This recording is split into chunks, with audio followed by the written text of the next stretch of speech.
Hello hi friends, this is your own Abhishek Sharma Vishwamitra. So आज हम एक बहुत इंटरेस्टिंग और इम्पॉर्टेंट टॉपिक पे बात करने वाले हैं कि कैसे आप अपने बिजनेस के रेवेन्यू को, सेल्स को और लीड जनरेशन को मैक्सिमाइज कर सकते हो, कैसे आप उन्हें बढ़ा सकते हो। तो जैसे कि आप जानते हैं, किसी भी प्रॉब्लम की बहुत सारे मल्टीपल कॉजेज़ होते हैं। तो इस प्रॉब्लम के बहुत सारी मल्टीपल कॉजेज़ हैं, बट आज हम जिस बेसिक और मेजर कंट्रीब्यूटर पे बात करने वाले हैं वो इसकी बेसिक और रूट कॉज है इस प्रॉब्लम की। मे बी फनी लगे लेकिन इट्स द रियलिटी। वो रियलिटी ये है कि मैक्सिमम पीपल के माइंड में क्लैरिटी नहीं है, कंफ्यूजन है कि what is the difference between sales and marketing. अब आपको मे बी ये फनी लगे कि knowing the difference between sales and marketing कैसे मेरे लीड जनरेशन और रेवेन्यू को बढ़ा सकता है, एक लिमिटेड लेवल तक बढ़ा सकता है। But if you think logically, sales and marketing अपने आप में दो इंडिविजुअल डिपार्टमेंट हैं। अगर दोनों इंडिविजुअल डिपार्टमेंट हैं तो दोनों के रोल्स, रिस्पॉन्सिबिलिटीज़, गोल्स और केपीआईज भी इंडिविजुअल होंगे और अलग अलग होंगे। लेकिन जब हमें क्लैरिटी नहीं होगी कि सेल्स का रोल क्या है, सेल्स और मार्केटिंग है क्या, दोनों में डिफरेंस क्या है, how can we define their roles, responsibilities, goals and KPIs. और जब हमारे KPIs, रोल्स, गोल्स डिफाइंड ही नहीं होंगे तो कैसे हम एक इफेक्टिव और बेटर आउटपुट के लिए उम्मीद कर सकते हैं। जब हमारा इनपुट ही अच्छा नहीं है, how can we expect a better output.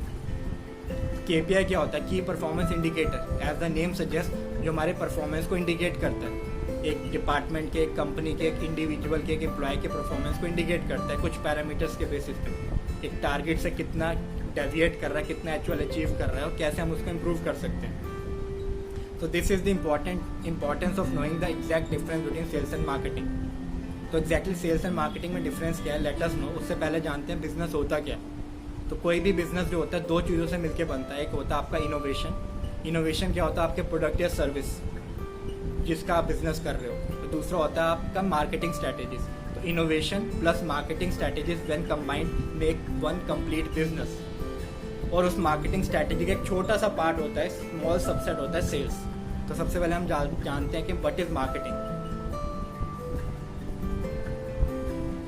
So marketing एक लॉन्ग टर्म स्ट्रैटेजी होती है जो क्लोज लूप में काम करती है और जो डायरेक्टली कस्टमर ओरिएंटेड होती है। तो जब हम कोई प्रोडक्ट या इनोवेशन कर रहे होते हैं, डिजाइनिंग फेज में होते हैं, आइडिएशन फेज में होते हैं, तब से मेरा मार्केटिंग स्ट्रैटेजीज बिल्ड होना शुरू हो जाता है। जब से मैं मार्केट रिसर्च और मार्केट प्लानिंग कर रहा होता हूँ, तो कस्टमर के टेस्ट को जानता हूँ, कस्टमर के इंटरेस्ट को जानता हूँ, उस हिसाब से मैं अपने प्रोडक्ट को डिज़ाइन करता हूँ, उसको टेस्ट देता हूँ, उस हिसाब से मैं अपने प्रोडक्ट की प्लानिंग करता हूँ। जब मेरी प्रोडक्ट की प्लानिंग होगी as per the customer requirement, market research, उसके बाद मैं उसको एग्जीक्यूट करता हूँ।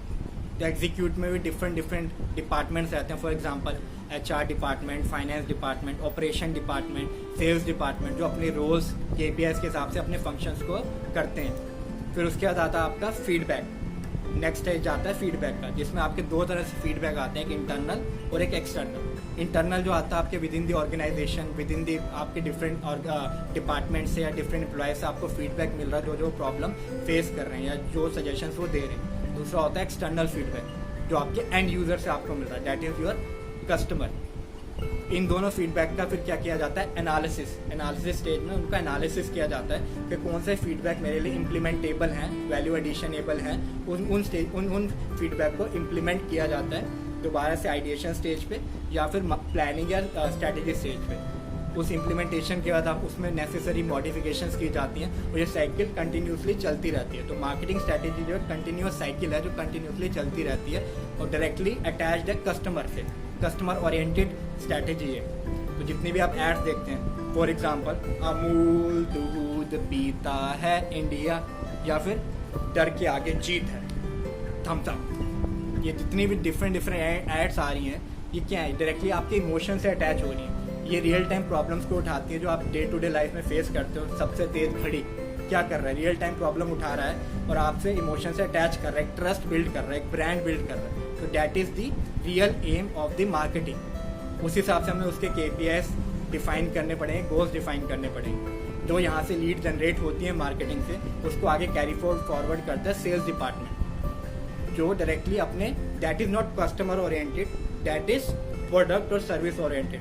उसको उसका प्रोडक्ट दे दिया जाता है और उसको टारगेट दे दिए जाते हैं। आपके weekly, monthly, quarterly, yearly targets ये हैं। आपको इतना रेवेन्यू अचीव करना है। उस हिसाब से अपनी स्किल्स को यूज़ करके, अपने सेल्फ कॉन्फिडेंस को यूज़ करके, प्लस अपनी लॉजिकल थिंकिंग, क्वेश्चन आंसर्स को यूज़ करके वो सबसे इंपॉर्टेंट चीज़ अर्न करता है। सबसे इंपॉर्टेंट चीज़ क्या है? पैसा, जिससे पूरा बिजनेस रन कर रहा है, जिससे आपकी मार्केटिंग स्ट्रैटेजी रन कर रही है, जिससे सेल्स डिपार्टमेंट रन कर रहा है, जिससे हम सब रन कर रहे हैं, जिसके लिए हम सब रन कर रहे हैं। तो डैट इज़ द पैसा। तो दोनों के रोल्स, रिस्पॉन्सिबिलिटीज टोटली डिफरेंट है। मार्केटिंग अगर लॉन्ग टर्म है तो सेल्स जो है शॉर्ट टर्म है। मार्केटिंग अगर कस्टमर ओरिएंटेड है तो सेल्स जो है प्रोडक्ट और सर्विस ओरिएंटेड है। तो अगर हमें दोनों के बीच में क्लैरिटी होगी तभी हम एक इफेक्टिव आउटपुट जनरेट कर पाएंगे। तो इसके लिए सबसे इम्पॉर्टेंट ये है कि हम एक स्कोर बोर्ड बना लें KPI का, जिसमें हम डिफरेंट पैरामीटर्स को डिफाइन कर लें। सेल्स वाले के क्या है, मार्केटिंग वाले के क्या क्या पैरामीटर्स हैं, जिससे हम इसको मेजर करने वाले हैं, ट्रैक करने वाले हैं। उस हिसाब से उसका टारगेट और एक्चुअल कितना अचीव कर रहा है वो कर लें, कितना डेविएशन आ रहा है और क्यों डेविएशन आ रहा है, कैसे उसको हम ओवरकम कर सकते हैं। जिससे एक तो उनको, जो आपके सेल्स और मार्केटिंग टीम है, उसको क्लैरिटी होगी मेरे को किन किन चीज़ों पे काम करना है, क्या क्या मेरे लिए वैल्यू एडिशन है, क्या क्या नॉन वैल्यू एडिशन है, तो वो वैल्यू एडिशन काम ही करेंगे। सेकेंडली आपके लिए ईजी होगा, आप उनसे रिपोर्टिंग ईजिली कर पाओगे, आपका टाइम बच पाएगा। तो डेफिनेटली अगर हम सेल्स और मार्केटिंग को क्लियर कर लें, उस कंसेप्ट को क्लियर कर लें, अपने KPIs को डिफाइन कर लो, डेफिनेटली आप देखेंगे कि आपके लीड जनरेशन मैक्सिमाइज हो जाएगी, आपके रेवेन्यू में बहुत हद तक फ़र्क पड़ेगा। प्लस सबसे इंपॉर्टेंट चीज़ मोटिवेशन फैक्टर आएगा। जब आप जानते हैं कि मैं अपना काम सही ढंग से वैल्यू एडिशन काम कर रहा हूँ तो एम्प्लॉयज़ भी मोटिवेटेड होंगे, आप भी खुश होंगे, आपके एम्प्लॉयज़ भी खुश होंगे। तो डेफिनेटली ट्राई दिस। एक बार आप डिफरेंस को इम्प्लीमेंट करके देखिए, KPI स्कोर बोर्ड बना के देखिए, उसे इम्प्लीमेंट करिए, definitely it will help you. So thank you for your valuable time. I thank all my wonderful audience for their valuable time. Bye.